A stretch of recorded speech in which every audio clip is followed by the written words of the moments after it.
There it is. Okay. And I want it full.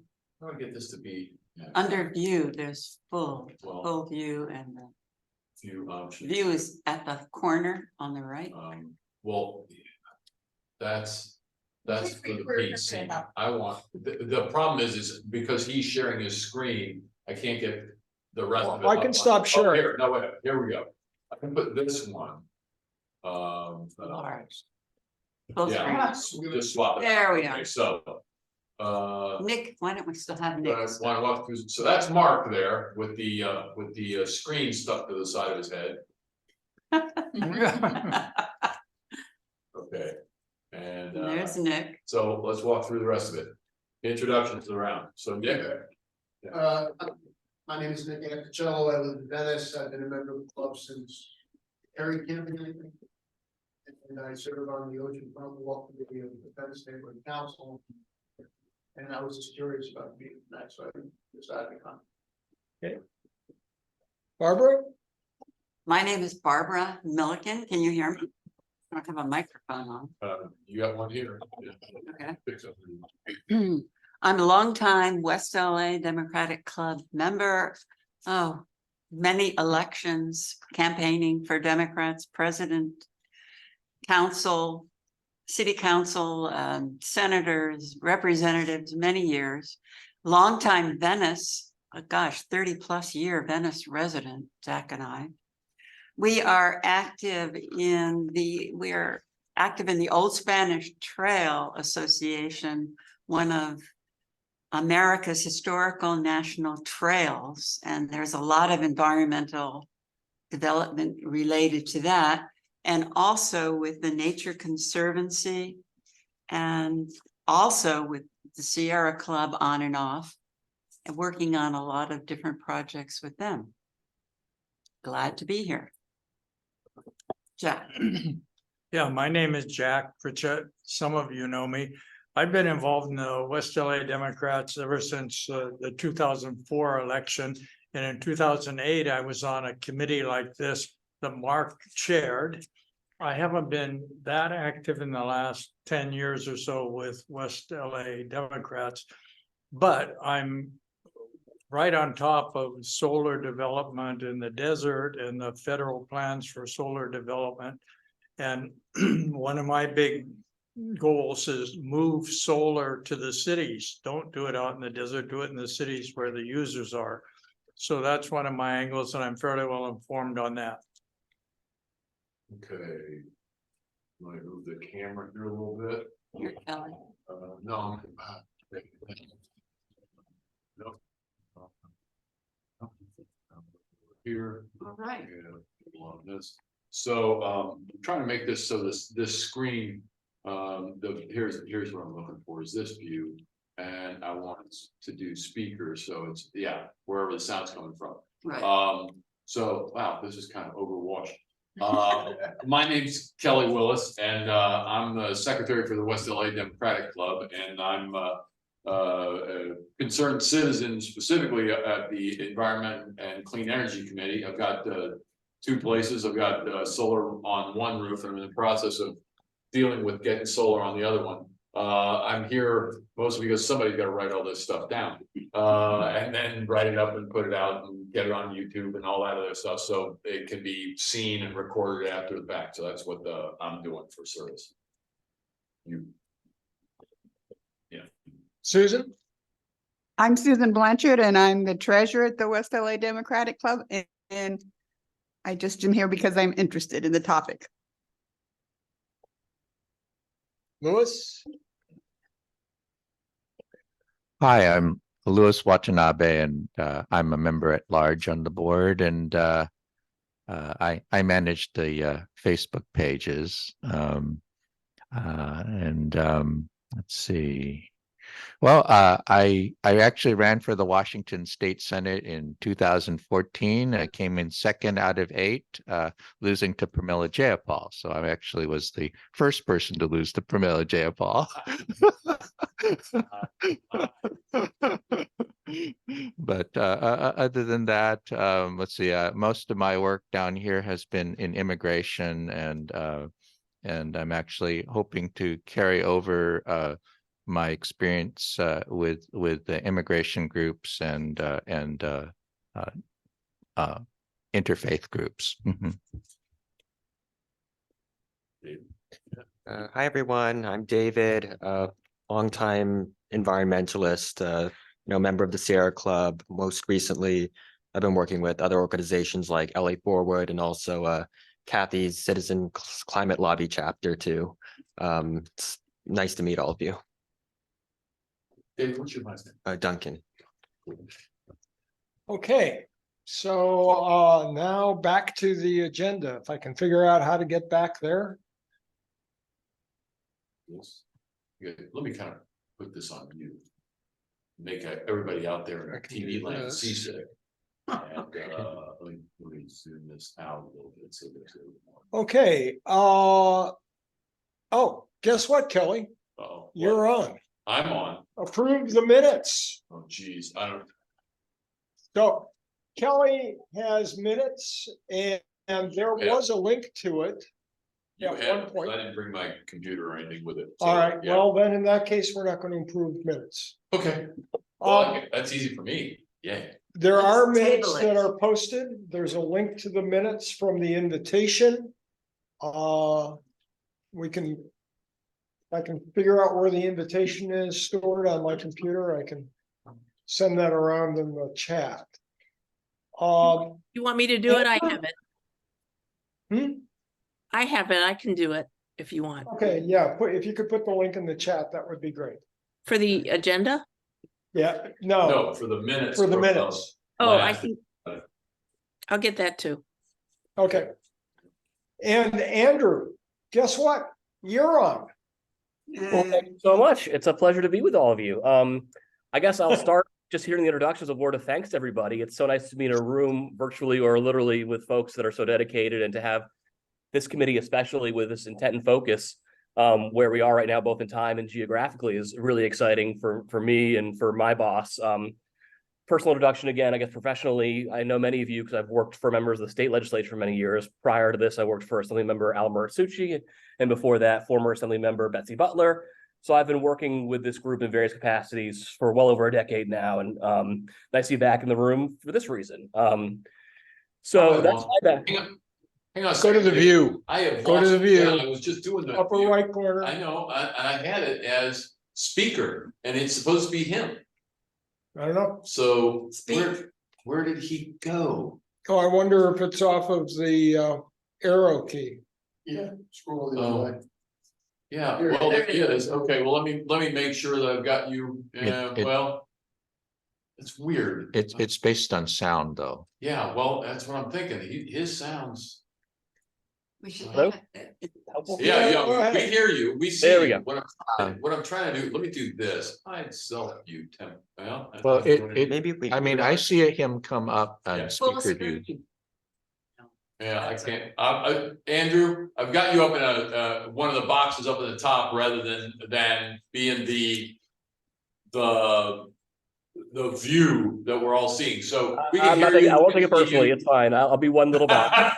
All right, do what we can.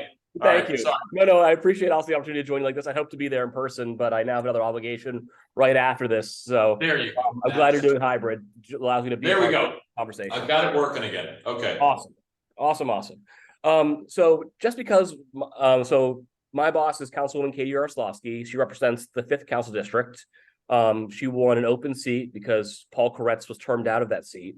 And so she represents the vast majority of the West Side, not including Venice area and Points West, which is Tracy Park's district.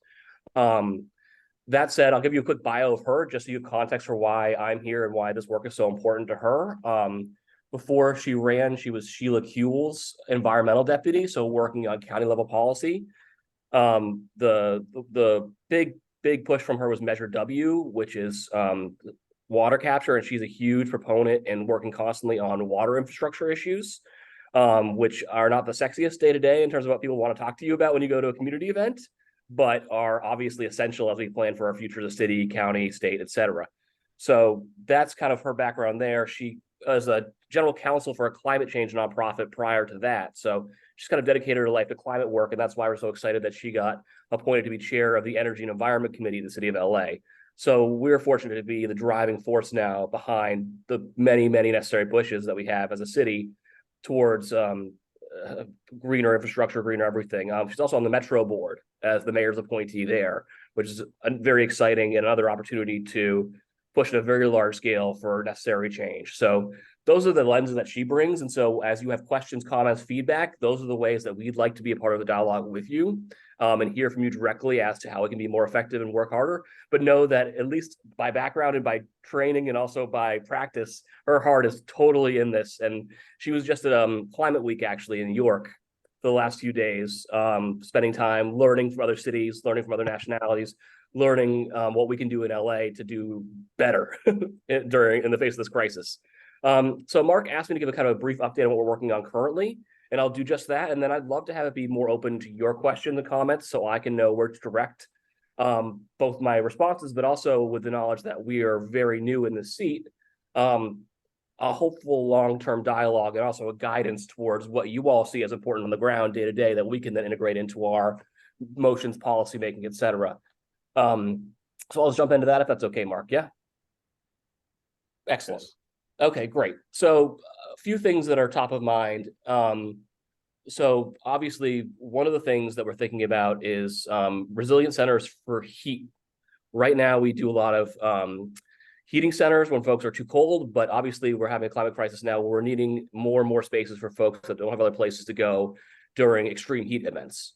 And so we're pursuing federal grants and got approval from council to pursue federal grants for resilient centers for heat, because we're seeing more and more folks, unfortunately, severe sickness and death as a result of extreme heat. And we're only going to have more and more instances, unfortunately. So looking to do better as a city to create spaces for folks to come and cool down when it's becoming too hot. And so again, this is to me and to the council kind of a no-brainer, but unfortunately there's no infrastructure there. So we're having to push for that as this office. Also looking at building decarbonization. I think folks in this room probably know that aside from vehicles, buildings are one of the largest emitters. And so we're trying to do what we can as a city of Los Angeles, set an example for others and work with existing buildings as well as new construction to bring down the carbon footprint. And that's going to be a big push that we see coming for the next 2 or 3 years. We're excited because the council president's office expressed interest in this as a general topic. And so we hope to have through our committee in the next year or so, several pushes that will be extremely controversial at a time where I may come back to y'all to ask for support when folks are upset about the gas stoves and other things that are going to be somewhat drastic lifestyle shifts for some people, but are necessary in terms of fighting the climate crisis. So we're going to have a lot of loud voices opposition, and we'd love to have some folks come out and share how supportive you are as constituents and residents of Los Angeles. So I'll plant that seed now, because you may regret inviting me in the future, because I may come back several times with asks in the future as we have more and more controversial topics coming down.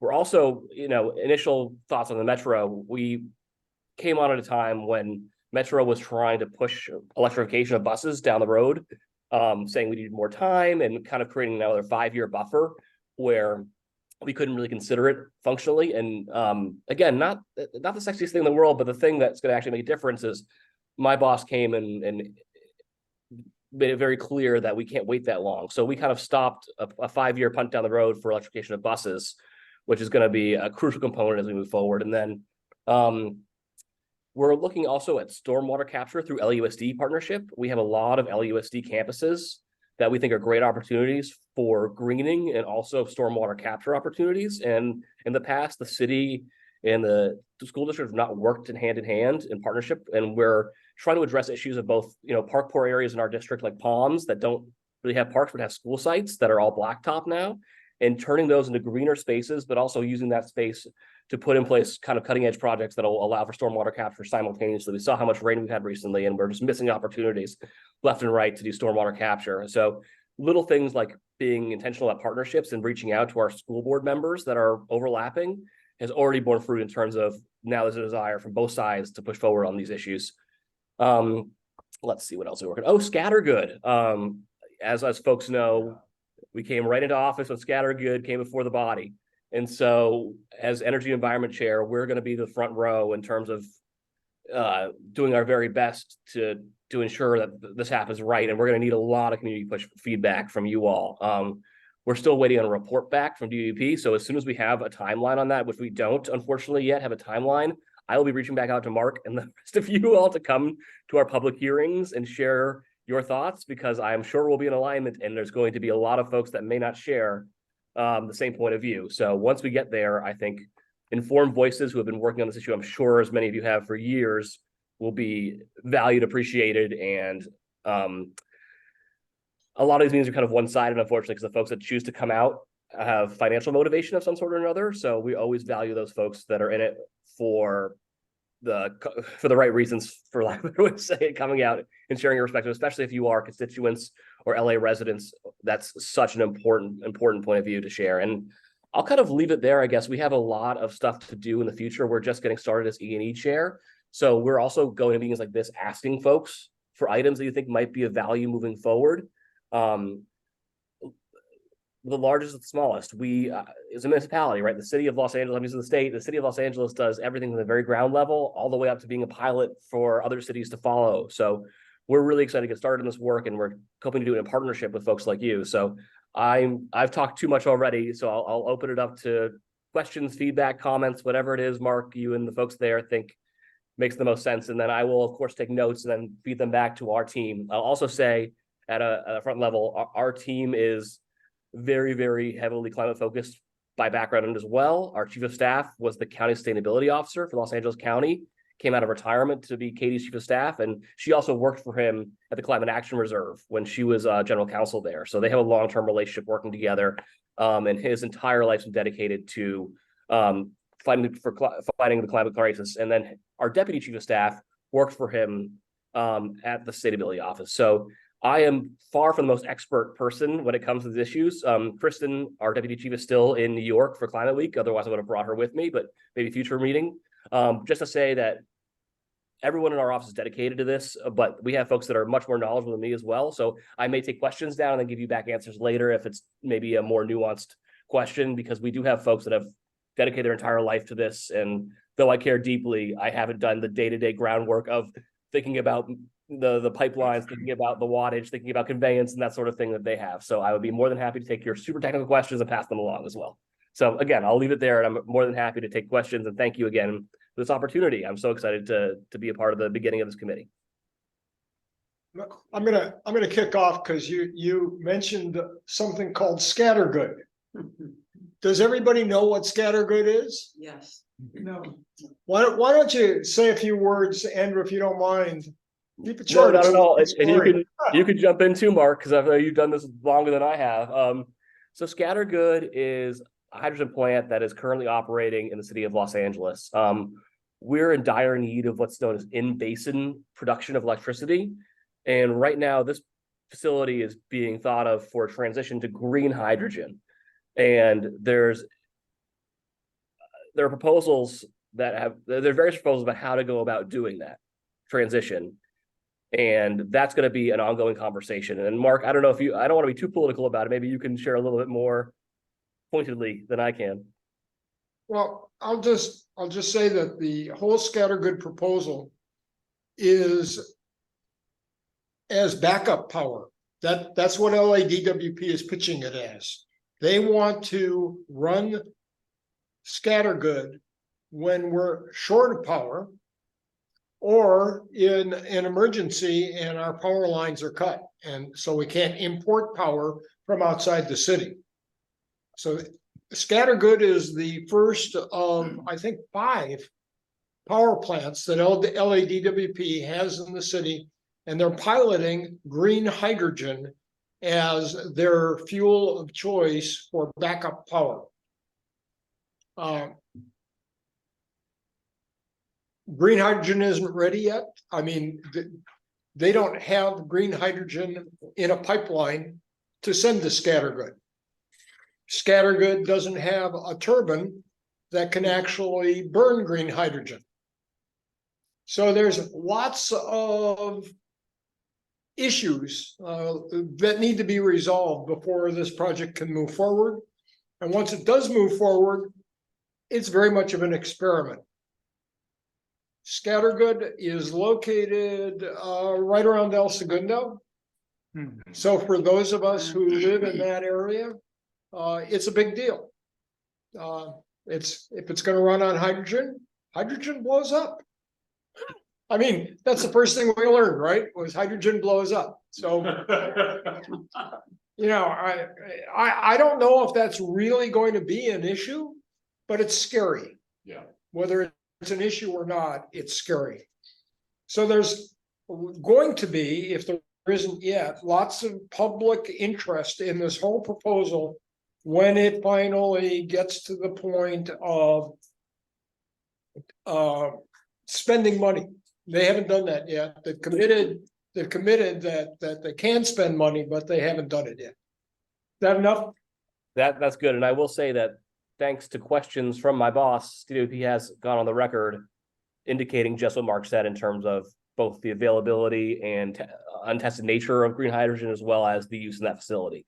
So they're on the record saying basically what he said. And so that's obviously a point of concern. And then thinking through more broadly the portfolio, what makes the most sense in terms of what kinds of energy we use moving forward. So big conversations coming. We don't have an opportunity to weigh in until we've asked for a report back from Department of Water and Power. And so they'll come formally back to our committee to report back on their findings, and that'll be our opportunity to dig in further.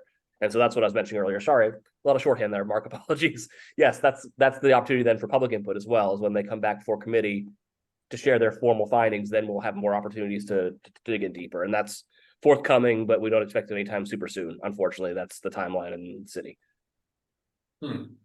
I don't know if there were other code words that people didn't know. So if you've got something, if Andrew said something about something, then you didn't understand it. Now's the time to ask for clarification. The one that I heard, and I think I have a general idea of it, but I want a little bit more specifics, was the building decarbonization. Is that simply trying to turn off the use of gas, or is there anything further in that as far as, the construction or the maintenance or whatever on the facilities themselves? Totally, yeah. Much more nuanced than even I'm, as an expert person, would. There's a lot more to it. Yes, that also includes building in solar, building green roofs. It's a pretty broad take at how do we reduce emissions out of buildings, full stop, and that's something we're still looking into as well. I think I see people that their hands raised and may have even more information than I do, but it's much broader than that. And it's a general desire, though the one that gets the most press coverage is the stoves. That's why I brought it up, because that's the one that's going to get all the folks upset about. But there is definitely a broader approach. And I think we're also kind of evolving in our approach as we're understanding how much of a role buildings play in the overall emission scheme. So, yeah. Good. Okay. So Kathy has a question. Pardon? Kathy has this question. She has her hands raised. Yeah. There you go. It's not exactly a question. It's sort of it's a suggestion related to this question of building electrification. And I know that Andrew mentioned that he might want our help down the road at hearings and so on for people who are upset by it. Like there's this problem of people being upset by losing their natural gas stoves, etc.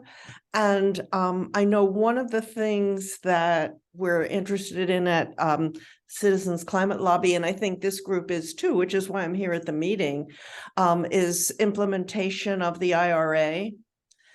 So one of the big deals about that is incentives and tax credits and so on for electrification.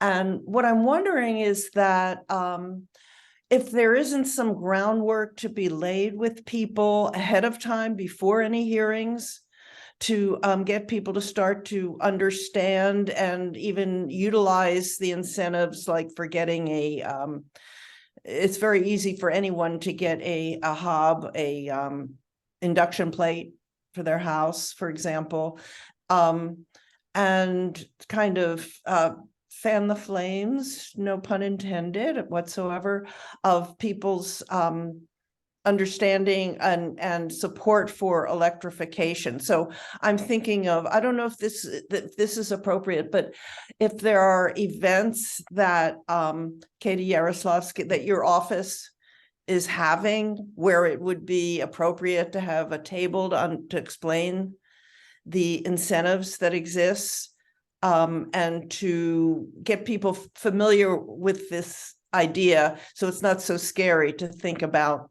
electrification rather than gas. Yes, yes, please.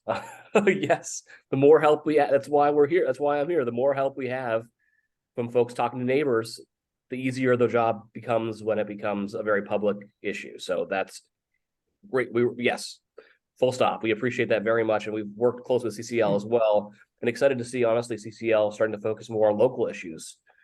Just this last cycle, we had folks knocking on doors for Katy and telling us that previously it had been mostly a federal focus. Now CCL is excited about expanding their focus to work closely with us. So we're excited to work in partnership with you too. And what I'll do is I'll drop my personal email in the chat here. And then if you would connect with me over email, what I can do is connect you with our field team and see if there are, logical opportunities for us to share space. Because we would love to have, when it's just the council office, it looks like we're kind of telling people what to do. When it's community-based, we're all working together. So really appreciate that. Okay. Thank you. And while you're doing that, more questions? Jack Yeah, and then Susan. can you hear me, Andrew? Yeah, I'm doing a lot of work up in the Mojave Desert near the California-Nevada line, some 40 miles north of Las Vegas.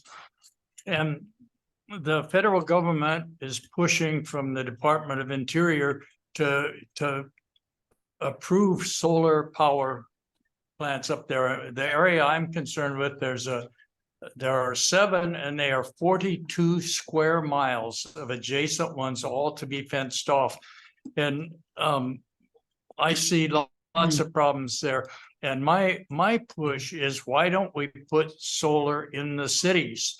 And I really want the city council to push DWP to cover every parking lot, every major building with solar here in the cities. I know this means micro networks, but looking at what they're doing, and it's just so heavy-handed, and it's for the big companies, because, for instance, their labor can drive from Las Vegas and park and then go to work on these plants and go back to Las Vegas. They don't have to pay for housing. They don't have any city codes, any county codes, anything like that, building codes to conform to. And so they're taking advantage of the desert, but it's not, the power should be generated as much as possible where the users are. And so I just want to push for that. Transmission. Because, Transmission line loss yeah. is anywhere from 10 to 20%. 20, Yeah. 30%, yeah. Yeah, so I mean, that's something that I really want to push for. And this is Barbara Milliken. I'm on that too. Jack and I have been members of the Old Spanish Trail, gosh, since when? Well, 20 years. 20 years plus. In any case, what happens when they have these huge solar installations in the desert? We were at a couple of protests near one, and there are lights everywhere. Dark sky is really important in places like Nevada because there aren't many of them left. But there is a truck that goes around at night inside and outside the perimeter of these huge solar facilities. And not only that, they use heavy equipment to dig up the desert. That means the release of carbon that's been deposited there for eons, and the disturbance of the fauna and the flora. The fauna being the desert tortoise, all sorts of insects and lizards and things that live there, birds. And the flora are incredible plants that have been there for many years. The Joshua tree is now at issue in the desert because of the fires, which is all comes back to climate. And also the solar panels. and the solar panels. But the big thing is, not only is it all that, but there have to be transmission lines for hundreds of miles to LA, and those have to be maintained. They have to be installed and maintained. So that's more disturbance of the desert. And it just multiplies the effect. Soon we're going to lose all natural areas that should be preserved. A lot of people think the desert is just a bunch of nothing. That is not so. As I told you in the beginning, we have been members of the Old Spanish Trail, which was a trail that was in operation from 1829 through 1848. It was when California was part of Mexico. And there are parts of that where you can go up on a mesa or a hill and look out, and you can see how it looked back in 1848. Because there's nothing man-made there. There are no transmission lines. There's nothing. And we have to preserve those. So there are many arguments about that. And there apparently, the incentive for solar on rooftops is disappearing in Los Angeles. And I think that, personally, I think that's outrageous. It should be encouraged. And it's because the utilities will lose their business. Well, that's okay. We'll generate them. As Jack said, on parking lots, on buildings. There's so many places that they can be, on big box stores. So if I could just break in, what Barbara's talking about in terms of having solar on Los Angeles rooftops and have it be ubiquitous. That is something everybody in this room wants. Here, here. Yes. Okay, so Absolutely. my assumption is that LA City Council is going to have to draft some sort of motion. It may just be a motion to call on the state to do something, but whatever it is that needs to be done, the assumption that I have at least is that there needs to be legislation that makes this happen. Totally. And oh, go ahead. I'm sorry. The problem is the reason they're putting it in the desert is because it's cheaper for the utility companies. Right. Because the way the law is, if you generate more electricity on your house than you use, they have to buy it. So they're going out to the desert and messing up the desert. And having lived and grown up on the desert, I find it very offensive that LA particularly keeps going out to that part of the state, and for its first it's water, now it's electricity. Right. Yes. True. Susan, you had raised your hand earlier. Yes, Let's let Andrew respond, and then you can Yeah. make your other comments. I'll be very brief, 'cause I would rather hear from y'all, but yes, as Mark indicated, unfortunately, we've seen fewer and fewer incentives from other levels of government, and we've also seen the very practical, the folks who wanted to buy it did, and now we've had a plateau of folks on the private side. So I think we're very interested in exploring what the city can do. You know, we don't have the resources the state or federal government does to create meaningful incentives in terms of tax rates, et cetera. What we can do is direct our departments to do the right thing. So I think that's the avenue we're looking at, and I'll keep you posted on that progress, because I do believe everything you're saying is true. And it also goes back to our earlier point about scattergood, about keeping our energy local, because in an emergency, we're going to lose ties to all of those outside sources, wherever they come from, right? So from a very practical day-to-day perspective, that also matters a lot. So yes, I'll agreed. I've made notes to kind of follow up with our team on where we are in terms of pushing for a motion, either to encourage our state and federal partners to create more incentives, or for us to direct departments. So I will get back to you, Mark, on that. That's a very strong point. Thank you. Sorry, go ahead, please. Thanks. And Susan, you're next. I have two things. One, if we can have building codes requiring converting from gas stoves to electric, why can't we have building codes that say all new buildings have to have solar and gray water? Seems Yeah. to me the logical next step. My second question is a little less related, because when I was driving here, I saw a street sign addressing Katy and excessive development. I happen to live in her district and I know how many apartment buildings are going up and how big they are. So I just was sort of curious if she's had a position on it that some people are concerned about, or what. It was just like one of those little, usually they say vote for the person, but this one said Katy stop the excessive development. There is an apartment complex going in at 1050 La Cienega that was started by her predecessor. This is relating to the streets of Kelton and something else. They were very specific about where they were. So there is a state project going in there that unfortunately the councilwoman has very little control over. That is going to be 30 units going in, and there are some folks that are extremely upset about it. I don't want to get into the details. I'm not the housing expert in our office, but I will say that this is a state project that's been already approved, basically, and they're asking for her to do something she really cannot do. This is a state granted project, and so it's going to be, I think, affordable housing. And we've had 3 or 4 folks that have started putting up lawn signs about this very small project. So I'll get more details. Mark, It isn't even big in the area anymore. Really? it's tiny by comparison, and again, because I checked it, I got a call about this earlier today, so I'm glad that you brought it up because I need to learn more myself. Apparently people are putting up lawn signs around it, and we checked it. It's like, yeah, this is a state granted TOC project that's already in the so it's not even a land use authority that we have. It's too small of a project for us to even kill it. So there is a bigger project going in La Cienega. It's been a larger conversation that we've been working on for well over a year now, even during the campaign.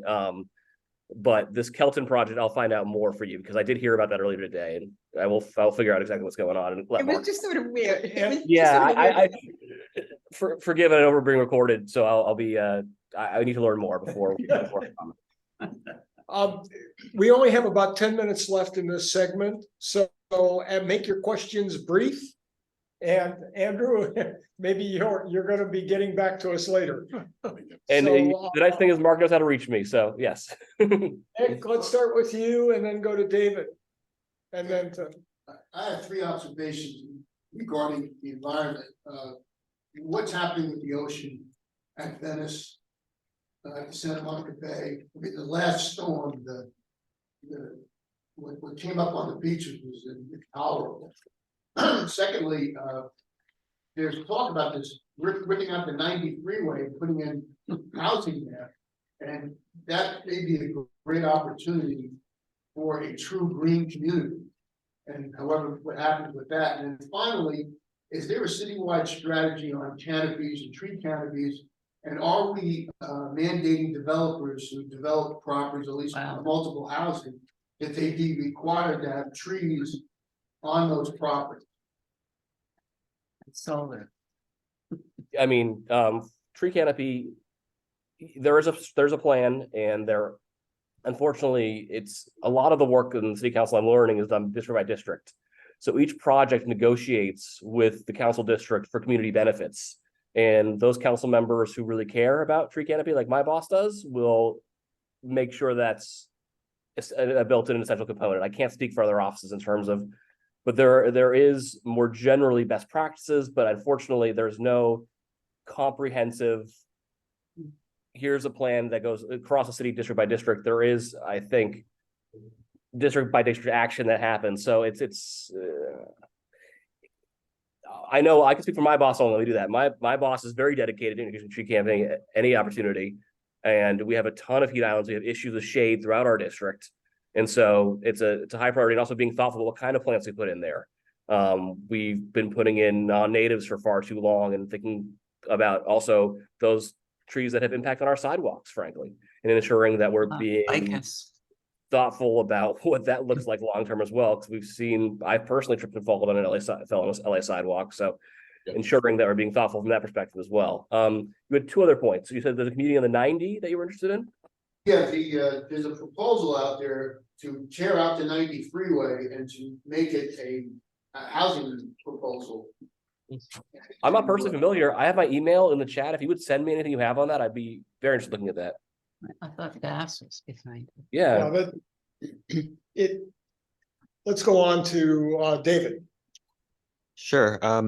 I just wanted to circle back quickly to building decarbonization. I know LA has already made progress on new building decarbonization, and now the next logical step is existing building decarb.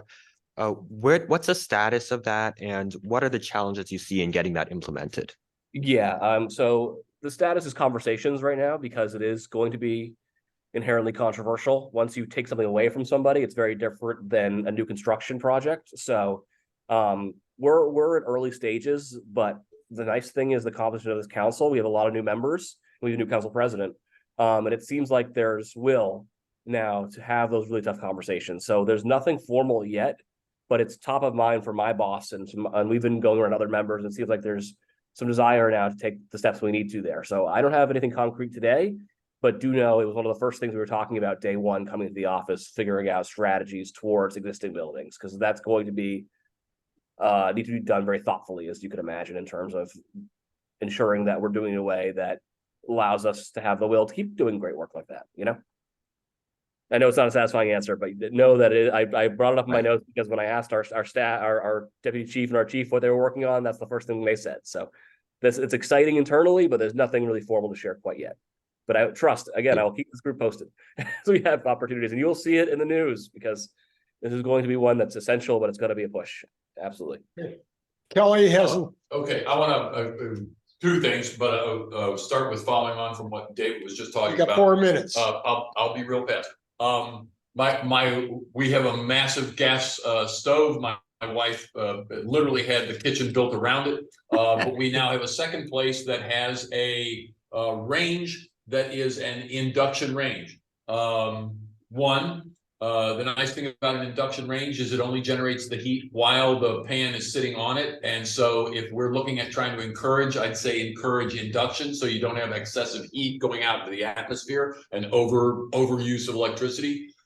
But two, much as the DWP was giving out new types of light bulbs, for induction, the city, and encouraging that kind of thing, is going to have to give away new types of cookware because the old aluminum stuff doesn't work on induction stoves. Something that nobody's really paying attention to down there. I hadn't even thought about it until we were talking about it here. The other end of it was solar generation, remote generation versus in-basin generation. One of the issues you have with anything that's over the transmission line isn't just the loss of the degradation of signal over that line, but some maggot goes out there with 2 sticks of dynamite and drops a tower, and all of that stuff is, it's just decoration out in the desert. We also need to be looking at whether it's large scale or small scale, large scale industrial in basin or small scale on home. We need to be looking at storage and encouraging storage, because when, the nice thing about having a house that's got a battery and solar panels on the roof that you can't really, that's difficult right now, is that when there isn't any grid power coming into the house, the inverter turns off. And so your solar panels, once again, are just decoration, unless you have it rewired to charge a battery and then run the house off the battery. Encouraging that additional, not just solar on the roof, but batteries to store then even if the power goes down for 2, 3, 4 days during an earthquake or whatever. Yeah, totally. Solar during the day charges the battery, you get to run it at night, you run it off the solar panels during the day, you can at least keep the fridge going and one room on a small air conditioner if you need that kind of thing. Yeah. Or a heater. Okay. Or a heater, yeah. That's Real great. brief, I'll give you storage Jack. incentives. Yes. Brief question. Are you familiar with Bill Powers, electrical engineer down in San Diego? I personally am not. Okay, he has a very large consulting firm, and for the past 10 years, he has worked very closely with the county of San Diego on electrification. I can send you some of his briefings and some of the agreements they have in San Diego. So I'll get your email and send you some of that, because what he's doing with San Diego is a good model for what Los Angeles could do. Please, we're trying to learn. We're trying to best practices. Yeah. Emulate. Yeah, let's not reinvent the wheel sorry for the cliche, but absolutely. My email is in the chat, and for those who don't have access, it's just my first and last name at gmail.com. No punctuation or spacing. And Mark also has my cell phone if needed, so feel free to reach out through Mark as well. Okay. All right. Thanks. I guess we're out of time for questions for Andrew. I don't know if that's good for you, Andrew, or not, but. No, I mean, hopefully this is the first of many conversations. I think there's a lot of alignment in terms of values here. So I think the dialogue is helpful both for bringing ideas up, but also as we have barriers we encounter, pushing those, letting you all know about those as well. So we can work hopefully in tandem to get stuff done. Because we have, I think, a unique opportunity here with the composition of the council and then my boss as chair of E&E to get some great stuff done in the next 4 years. And so would really love to keep coming back. And then maybe as we have more stuff issues and we get scattered closer, I might bring Kristen in, who's been really day-to-day on this, to kind of give a more in-depth briefing and then maybe send a pitch to y'all in terms of how to engage and make meaningful change there. But I will definitely keep in touch with the group. And Mark, thank you for inviting and for organizing. And it's really exciting to see this just group of people together doing this, because this is how, as you know, this kind of engagement is how we get stuff done. And the more you send me ideas, the more I have to work with too. So just really grateful for the opportunity. Thank you. I'm gonna share my screen again with the agenda. Thank you very much, man. And Andrew, Hey, don't thank you go all, away. really. We got more for you. We're not done with you. Oh, well, And turned off his for some reason, this No, is he's still there. his speaker's off. I mean, he's That's okay. muted. He's muted. That's all right. We'll get there. We'll get there. Just Why don't turn off isn't your video. it's sharing. Oh, because I gotta press this button. There we go. There you go. Okay. There. Okay, so we are at the 8 o'clock mark. Bing. And we're gonna do a quick, well, as quick as we can, reports on current projects. So there's 4 people that are going to report, except that 3 of those people are me. But 2 of them are anyway. So when I run on too long, you guys are gonna have to tell me to shut up. How long I'm have you counting got? on you. How, do He's you got have, half, how much time do you have? We have, I think. he's got a half an hour. 30 minutes for all of these. So Jojo is going to start. And I'm going to stop sharing my screen because Jojo wanted to, I think she's got some slides. Is that right, Jojo? Yes. I Okay, just, I'm gonna- can I go? You can see this? Yeah. Go ahead. I've just stopped sharing, I hope. Oh, Oh, look nice. at that. Oh, that was Very nice. Oh, yeah, very nice.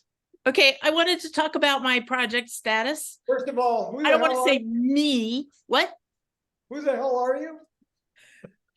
Well, you just said I'm Joanna Chen, Jojo Chen, and I was tasked to do this project because What's the project called? it's called the LA County Sustainability Plan. Hold the people accountable to implementing it properly or implementing it to our desires. So I don't know if that's, that was verbatim, but that's not what you said in the project list. But anyway, I wanted to just give my status really quickly. My status I wanted to show is I graduated from Terra.do, and it's a great course. If anybody's interested, I can get you 50% off. It's a great course for learning all about climate action. And that's what I really wanted to do, is more action than just talking about things.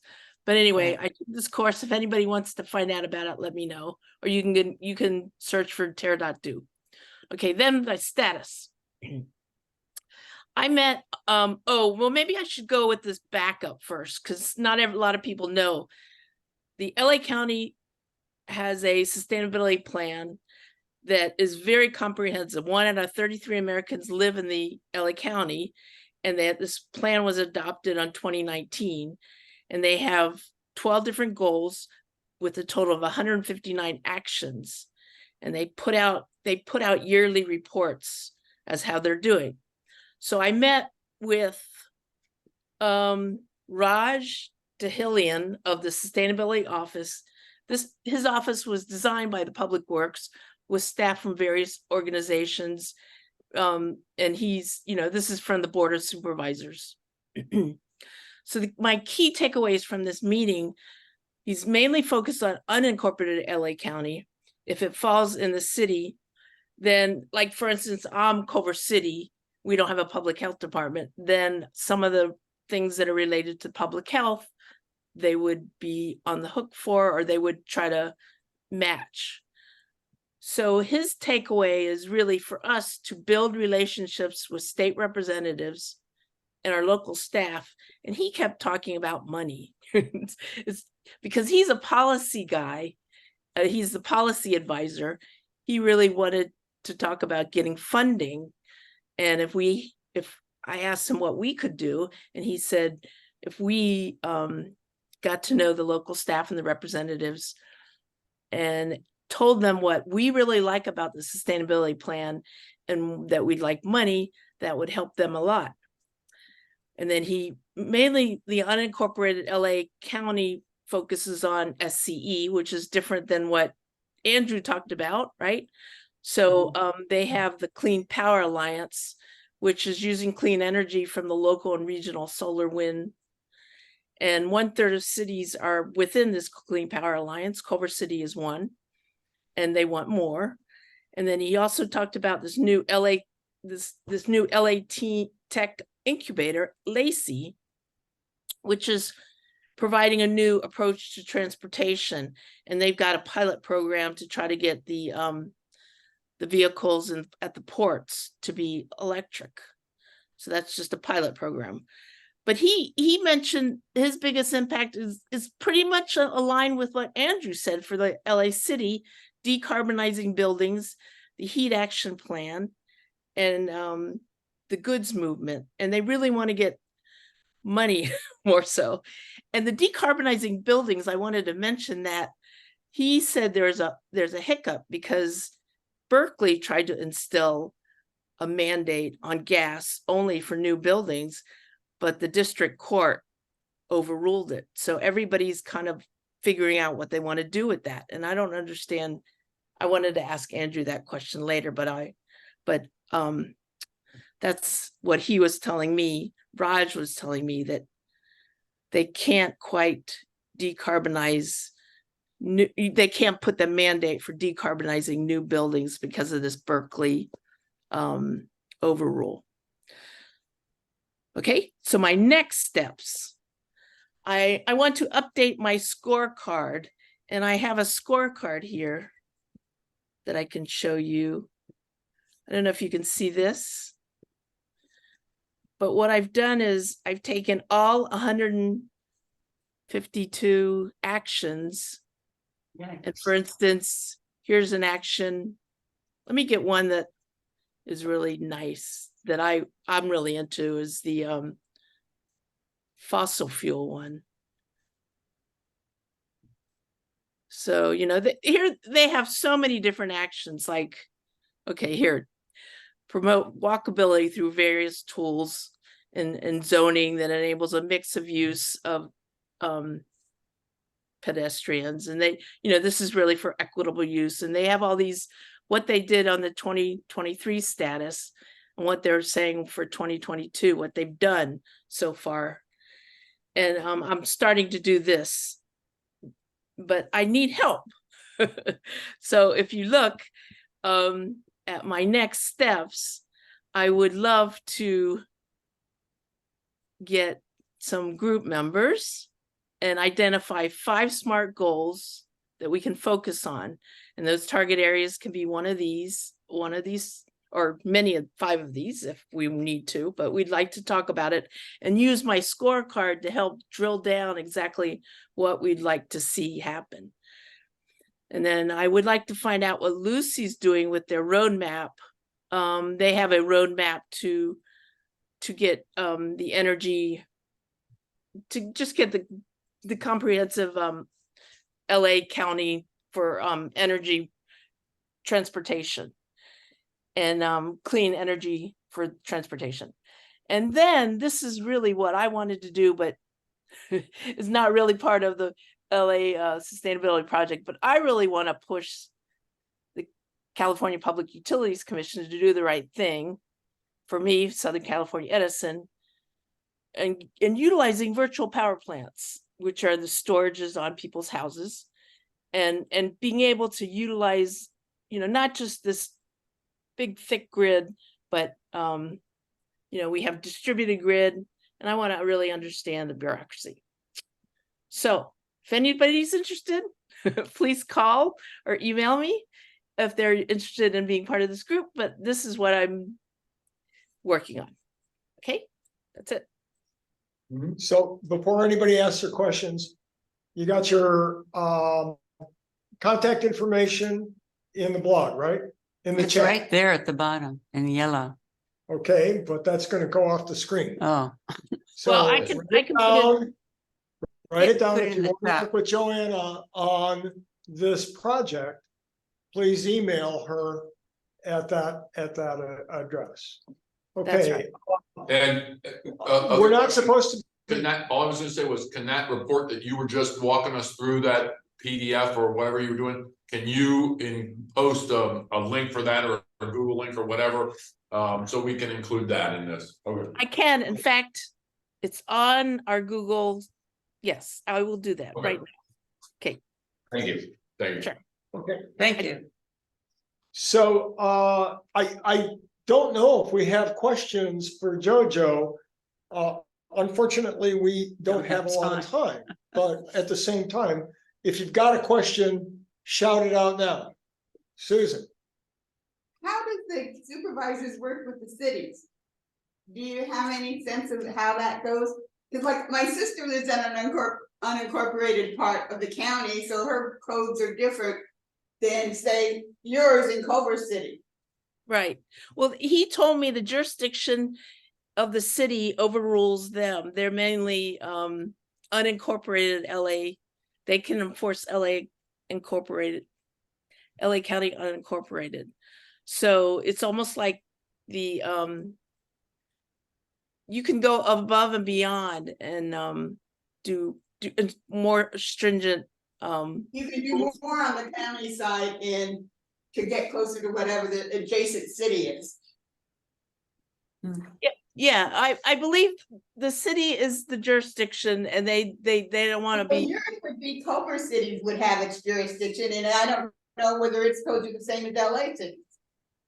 Right, yeah. You mentioned that you've already looked at Culver City's sustainability plan. I think you thought it was a little bit old. Yeah, it was 2018 and I've been trying to go to their meetings. They had a meeting when I was gone. I just got back from Cleveland, so Chicago. So It was inducted into the Rock and Roll Hall of Fame. Is that it? Is that it? no. Yeah. Which, by the way, Mark, I told Mark this, they really don't recycle, reuse, or do anything. So we should feel, we are far above them in terms of what we're doing, composting and everything. But anyway. With the number of cities in LA, every city has its own set of codes. That's correct. So I'm just sort of curious of how they managed to, If you want, I'll talk to that, but let's do it offline. okay, We have It's- to move along. It's one of those messy topics. okay. Any other questions? No, that's it. Okay, you. so I'm supposed to talk and JoJo is supposed to talk about a meeting that we are planning for the West LA Democratic Club. The meeting will be on the IRA, which is the Inflation Reduction Act. Probably the worst name I for a know, bill I that know. anybody has ever heard of. I keep know. thinking it's there to blow up Margaret Thatcher. and Well, one of the things that the Inflation Reduction Act does is pump billions, trillions of dollars into climate change, into resisting climate change. It works on two different levels. It works on the level of big generators, power generation, and transmission. So we're talking about effects on SCE, Southern California Edison, for example. Lots of projects out there that are going. There's also a bunch of things that are happening at the consumer level, where the Inflation Reduction Act encourages consumers to actually go out and and decarbonize. Mhm. I know that this is something that, who was it? Somebody else was talking about that earlier. But, the bottom line is, the meeting will be split into two parts. Hopefully, we'll have a congressperson who helped pass the Inflation Reduction Act talk about where the big money is currently being spent. It is a feeding frenzy right now of new projects that the federal government is funding through the Inflation Reduction Act. The other side of it, and so somebody's going to talk about that. We're actually talking to Ted Lieu right now and seeing if he's got some time available in November that he can talk to us about that. Secondly, we'll have a focus on how we as consumers can take advantage of the Inflation Reduction Act. How we can get financial inducements to install that induction stove, to put in a new electrical panel to support all the electricity that we need in our homes, to install solar. Right. There's lots of programs, and somebody's going to talk about how we can take advantage of those programs. Cool. The reason that we've got all this opportunity is that the Inflation Reduction Act doesn't regulate anything. It doesn't say to anybody, you must do this. Just gives money. Instead, it provides money. And tax incentives. Well, in the form of tax credits, which is at least 50%. Yeah. Of the money that's available. And remember, we're talking trillions of dollars. And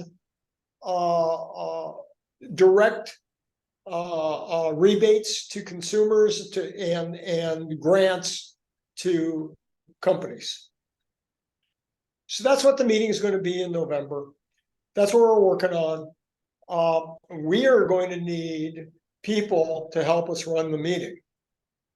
And we're going to need people to help us put the meeting together with who's going to have slideshows, you know, what we're going to have to do to enable our speakers to give their presentations. So again, if anybody here or on Zoom wants to help us, we'll have a meeting about a Zoom meeting about what we're going to be doing. We'll assign tasks, roles, and you guys will contribute to how we put this meeting on. So I hope that wasn't too quick. No, that's good. Is that okay? That's good. Yeah. I was just gonna say, when you're talking about the rebates, my sister had a friend whose water heater went out, lives in Lompoc.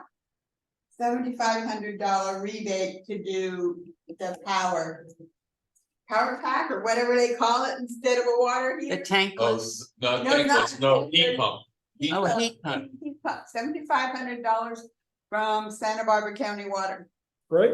Would've been And nice if they- that money came from? Santa Barbara, well, I don't know where it came. Probably came from the That's- IRA. The IRA is sitting in the background.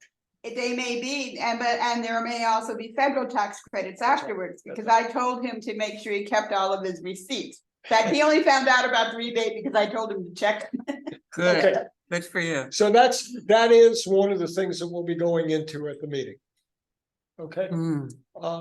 any other questions? Because I don't want to answer. I want to go to the next thing. Okay, next. Oh, guess what? I'm on again. I'm sorry. You said you were the next three people. Yes. you did. Well, I'm Next two. Wendy now. And Wendy Rosen is running our legislative advocacy project. Now, at the moment, all of the legislation is passed. So there's no more statewide legislation that is in process That's at the right. moment.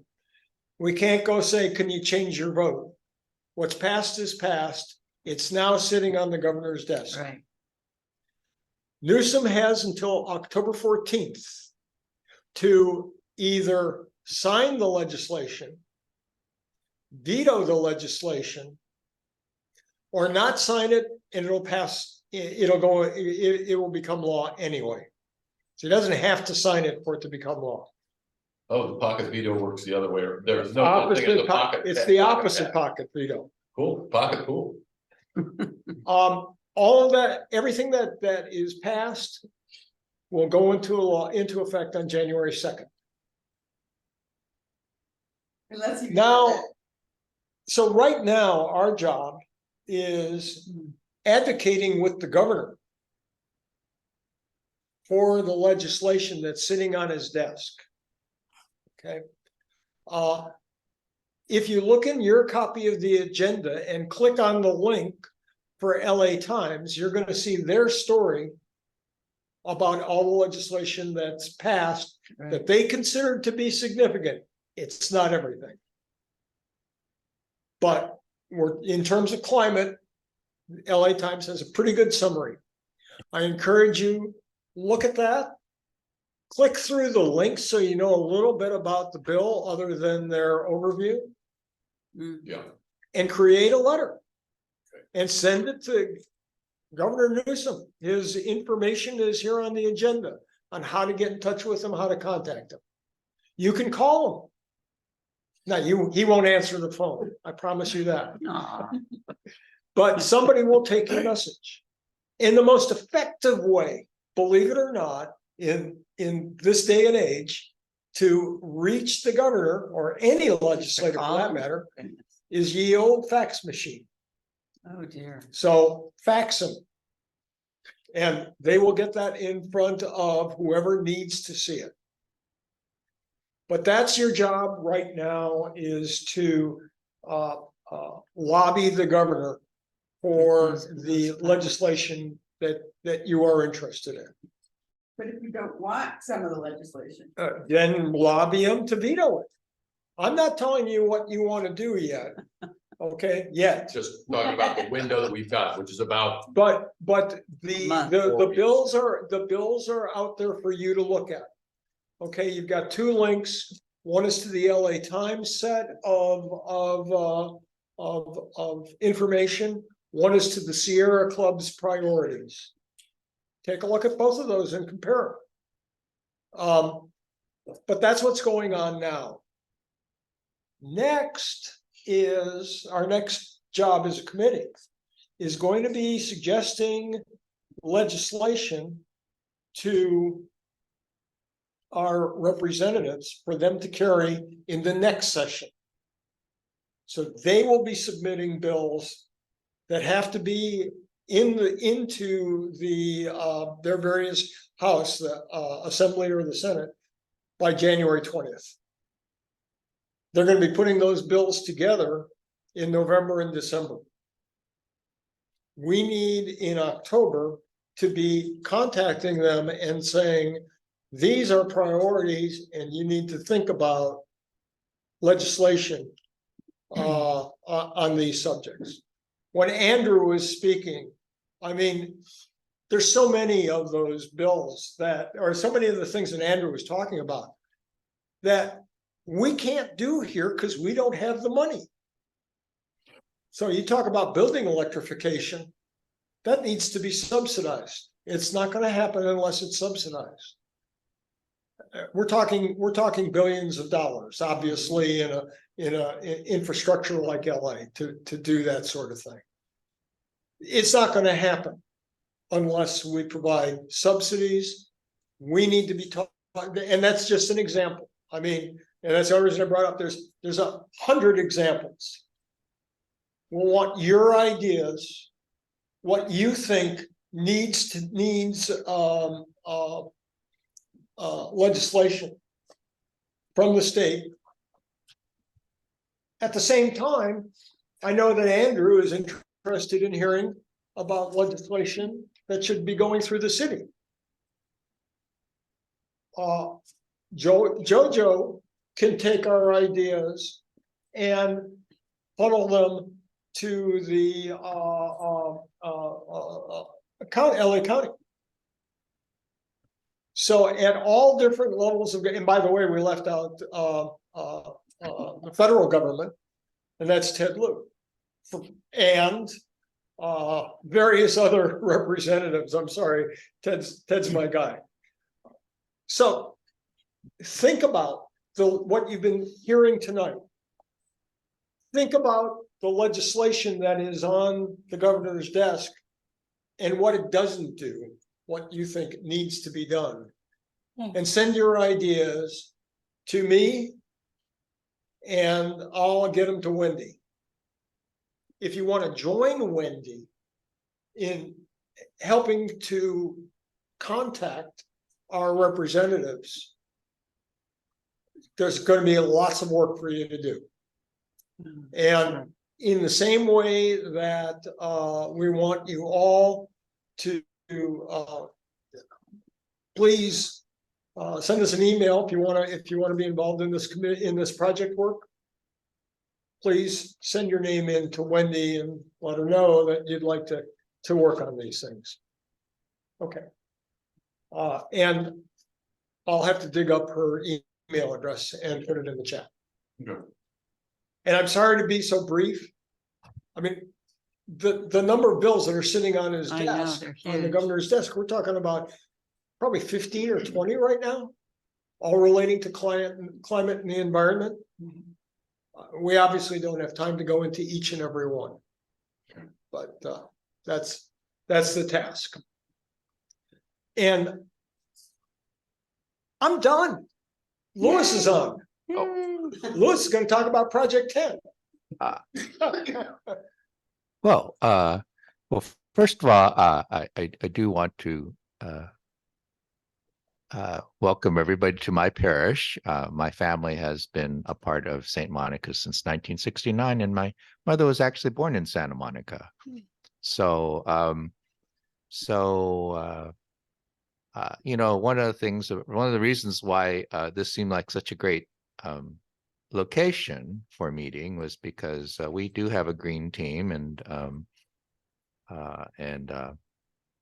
Meredith McCarthy heads that. So anyway, I had some chats, and we decided that see if we could use this room. So here we are. I just want to you know, I'm primarily interested in interfacing with more people in groups. But I want to mention that you know, the other day it was like the 4th anniversary of the youth climate strike over in Pershing Square, and it was a pretty amazing event. And I remember some of the people that I work with on immigration, which is CHIRLA, which is the Coalition for Humane Treatment of Immigrants, was a number of people were there, and so one of the motivations I have, of course, having worked in immigration, is that I see that probably that environmental justice is actually probably a natural extension to some of the things that we've been involved with from an immigration standpoint, and I also think that the environment represents something on the same scale as, say, civil rights. And so that's why I actually have a great interest in the interfaith groups, because I think that the churches actually could provide an awful lot of support in this area. And of course, one of the groups I'm particularly interested in is the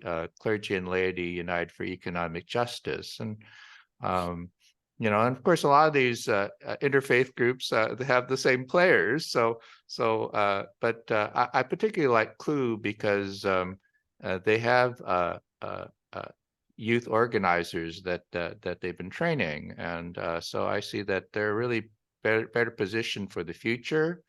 And so my project is really about trying to collect the data about different groups that could be allies in this fight and putting it together. And Wendy and I have been talking about how to do some of that.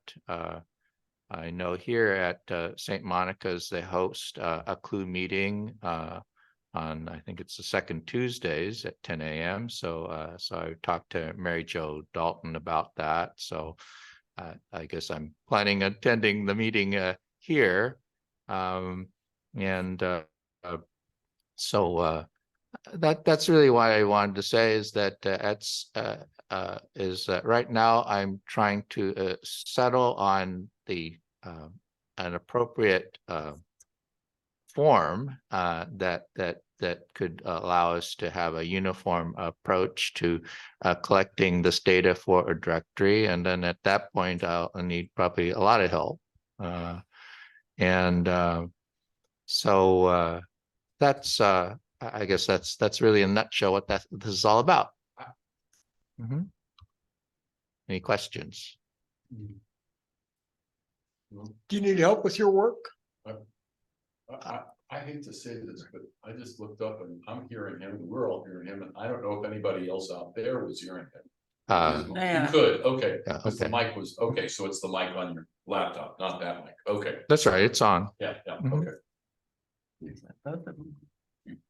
okay. So I will need help. I'm still need a little time to focus on the form, but in the meantime, if you have some thoughts along these lines, I'm certainly open to beginning to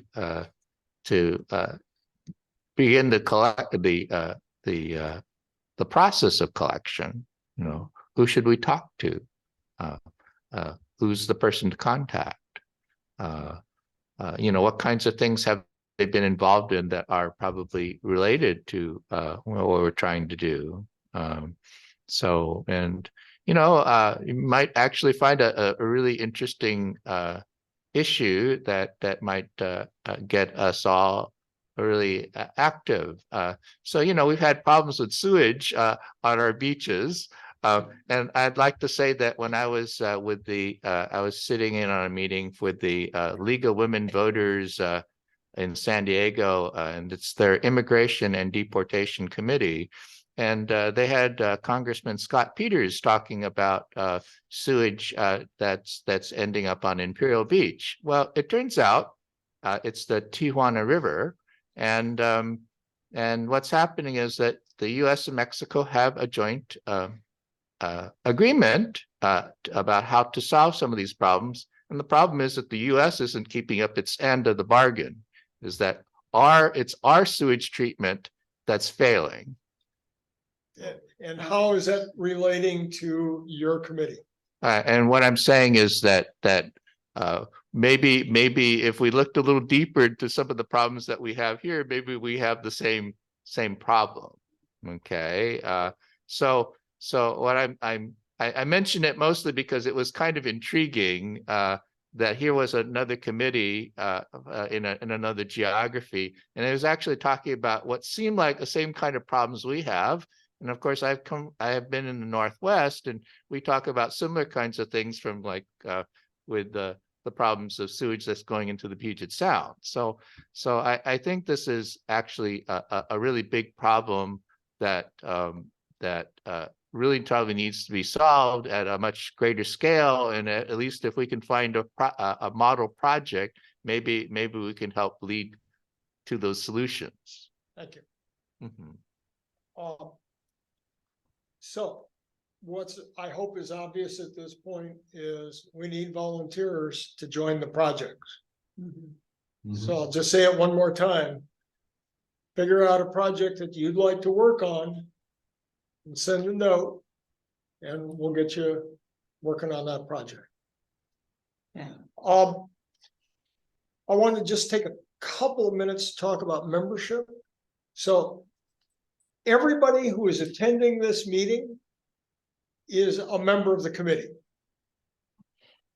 If you don't want to be a member of the committee, send me a note. But the default is I'm gonna add you to the committee roster. So you're going to be joining our, I'll be enrolling you in our Google group, which is what we use to communicate with each other. That's part one. Part two, if you're not a member of the West LA Democratic Club, there's a link here in the agenda that allows you to join the West LA Democratic Club. At least it used to. Oh yeah, it says click here. So click there and it'll take you to a screen where you can join the club. One of the issues that came up for me just procedurally is right now we have not distributed our email addresses to the other people in the committee or our phone numbers. And I'm wondering whether I should do that so that you can send the emails directly to each other. And I can easily publish that roster. Is there anybody who does not want their name to go out to the rest of the committee? And it'd just be the committee. I'm not going to forward it any further. I'm okay. Anybody? I'm okay with it. I'm fine. Anybody on screen? If you don't want your name, and I'll send an email out to everybody to remind them, if you don't want your name released, let me know and we'll redact that. Okay, Mark, yeah, sorry, Jack. there are 13 of us, counting those 5. How big is the committee? Are there people that aren't here? As it stands right now, yeah, we're probably about somewhere between 20 and 25. Well, that's good. So with the people that aren't here. Hmm. Yeah. Yes, In a conversation with a couple of people that were here last week, but not this week, they were saying a night other than Thursday would be better. So well, you we can might talk get- about that when we get there. We're not there yet. Oh, I didn't know that you had. Yeah, when we get to the end, we'll talk. Okay. I just wanted to take a couple of minutes because this is really topical and I don't know, it's something that's really important to me. And that's this whole Rob Bonta lawsuit Hmm. against Big Oil. Right. Everybody's heard about this? Is there anybody who has not heard about this lawsuit? Okay, so there's some environmentalists, believe it or not, who are dissing the whole idea and saying, well, this is the state greenwashing itself. Maybe it'll turn out that way. I hope not. I don't expect it to. This is a big deal. Think about big tobacco and the status of selling cigarettes in today's world. Okay, this could be the start of that, but with oil. So, you know, I don't want to monopolize. I want you guys to talk about it. What you have to say about it. What do you think about this idea? What do you think about this lawsuit? Well, and where it's going to go? I heard an interview with Bonta last night, a night or two ago. He seems to have all of his facts. He makes it, he relates it to the cigarette, no, nicotine is not harmful. Smoking won't hurt you at all. It's good for you. And doctors smoke. And remember how doctors used to say, I smoke, whatever. Lots of headache. Well, this is comparable to what Big Oil has been saying. They have been debunking the horrible effects that fossil fuels have had, and now we see the effects. I think it's an outstanding lawsuit. I wish him well. And we sure have the damages. Yeah. For sure. I mean, that's easy to compute. All the money that's gone into forest fires and cleaning up so much from floods and all of that. So I'm behind him. Anyone else? Yeah. I feel the same way. You know, I mean, I was really thrilled that somebody actually is taking these guys to court because they lied, they deceived, they didn't release information that they had. So I'm behind it. Susan? I have some real question, only because it sort of seems to me, since the information goes back to 1950, that we as citizens have a certain obligation to do something without necessarily suing them. They did what they did. I heard Tom Friedman make this comment, and I don't know whether it was a current comment or it was from a tape from another thing, because I just caught it at the end of his conversation. It's not a corporation's responsibility to take care of society. Their responsibility is to make money for their investors. The responsibility is to tell the truth as a corporation. Their responsibility is to make money for their investors. By lying and deceiving and defrauding, no, absolutely. Well, that's a personal judgment then. Actually, it's it's the not law. personal, It's the law. it becomes a legal It's a choice you judgment. make, and it's a choice you make when you invest in a company. To look at it and say, what does it do? Well, as a stockholder, I want to know the truth. And how many stockholders have sued boards because they were lied to and their investments went? Well, most corporations operate that, yes, they owe, their purpose is to make money for the shareholders, and that's actually getting worse and worse with the private equity and hedge funds and so on these days. But there's been a move by corporations and by some business groups to say we should change that. I don't know to what extent it's a law, but that can be changed and should be. If I may, the original construct of corporate law required social input. This was because this was a part of the fact that every incorporation had to be voted on by a state's legislature. And as corporations started coming up with new and better, weirder reasons to incorporate, this took up an enormous amount of time with the legislatures. They, at the same time, one of the largest, and I cannot remember if it was Carnegie or Rockefeller, basically woke up one morning and said, I'm really sick and tired of this social stuff. I will take my entire corporation and move it and incorporate it and pay taxes in whatever state will take that phrase and that clause and that purpose for existence out of their incorporation requirements. And it was Delaware. And all 50 states have taken it out. So this is not the way the dinosaurs, we are not the dinosaurs. We have evolved from what it used to look like. But the social impact of a corporation used to be something that was actually included in whether or not they would be allowed to do business.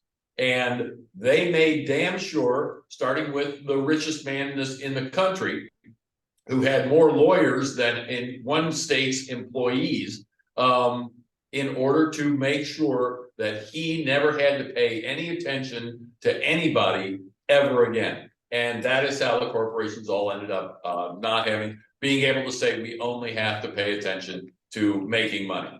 Now, the question on the table is, how much are they allowed to lie about what they're doing in order to make that money? And I think Rob Bonta's got a good case that they basically have been lying for, 7 decades about what they were doing. What they knew.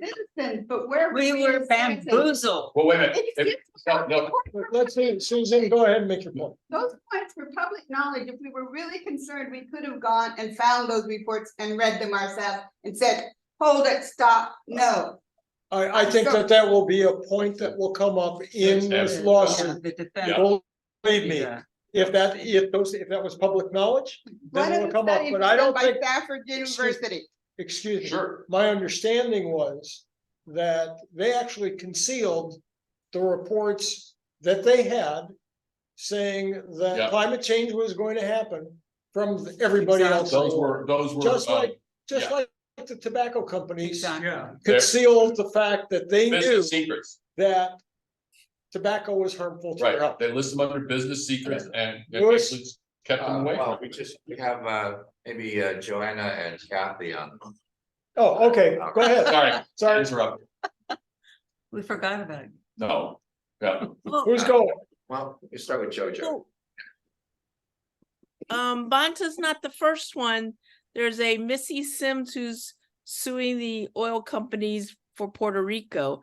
And they said because the Exxon knew documentary came out in 2015 that is really going to help the case. So I think this is a really good, the oil companies want us to think that it's an individual problem. Our footprint is too big, when it's really because they are the ones that are, withholding all this information and just looking out for their best interest in money. Yeah. So anyway, I think it's a really great thing. So. And I agree. I'm really, really happy about it. And I'm glad that it's coming up today because there's so much bad news. I like to go to meetings where we also talk about good news, which this is. And one reason that I like it so much is that, movements have goals. So we've got a goal, which is to stop climate change in its tracks. And a lot of times movements succeed, I think, because you employ every tactic available. I mean, and that's what's happening with climate change. There's climate strike out in the streets. There's us having this meeting tonight. There's people putting panels, solar panels, et cetera, et cetera. There's tons of, there's the young people's lawsuits also. There's tons and tons of different things. We're throwing everything we can at them. And I think that's really great because that can win in the end. Thank you. You got us all roused up. I just want to let you know, I had scheduled the meeting to end at 8:45. And it's It's 8:46 or 8:45, depending on your watch. We can leave the audio going. You can continue the conversation while we start cleaning up. I don't have any problem with that. Or if you want to go home or if you want to check out, that's fine too. So up to you. I'll leave it up to you. Good night. Yeah, the meeting I'm having to take notes of is officially ending at this point. It is officially ended. Okay. If movement Where's is your gavel? Your water bottle. There was a comment about other jurisdictions have already done the same lawsuit. This is not the first lawsuit. I believe there's 24 or 26. It's in the 20s of other jurisdictions that are mostly smaller than the state of California. We are the 5th largest economy in the world. We're bigger than France. So this is a really big deal. And while the other municipalities have done are certainly their lawsuits are valid.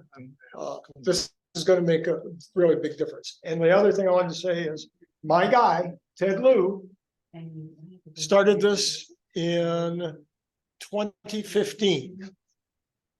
He asked for an investigation of Exxon because Exxon, he understood, had secret reports that said climate change was coming. And they didn't do a damn thing about it. In fact, they told us, don't worry about a thing. Look at exxonnew.org website. KNEW. KNEW. Wow. Okay, see you guys. Okay. Good night. Thank See you. ya. See you think that. Please use the composting. I would. Good night, Nick. I just think that for decades. Yeah, this is great. Yeah. Nobody. It won't fit.